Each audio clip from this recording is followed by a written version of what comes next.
My uncle used to have a cabin in the woods near Winter, Wisconsin, on a relatively undeveloped arm of the Chippewa flowage. Not too remote that you couldn't pop into town for necessities, but far enough in the boonies that if you got hurt you'd be in serious trouble. I used to spend time there in the summer tearing through the woods with my 2 cousins. One morning when I was about 10, my uncle woke us up roughly and told us it was time to go fishing. It was still super early and we were all confused because it was pitch dark and who the hell went fishing so early anyway? He hustled us down to the dock where he kept his little fishing boat and quickly launched us into the water and away from the house. At this point we were all getting a little freaked out by the weirdness of the situation. We thought maybe we were being punished because my uncle had gone to chop wood the previous morning and couldn't find his axe anywhere. He'd left it lodged in a stump next to the cabin and accused us of messing with it, which, to be fair, sounded like something we probably would have done. He ended up having to drive into town to buy a new one. He wasn't talking, though.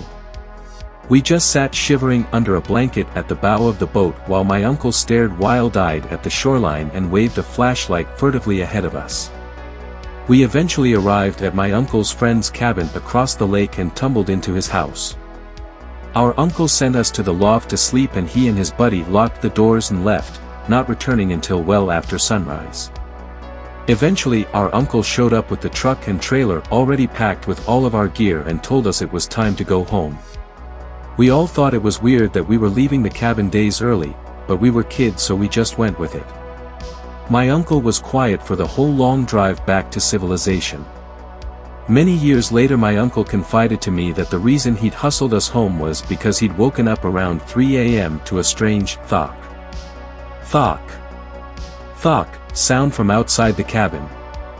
He'd gone out to investigate when a massive jack pine fell directly across the narrow driveway, blocking us in. Startled by the noise, he swept his flashlight along the tree line just in time to see a man holding an axe slink away into the dark of the wood.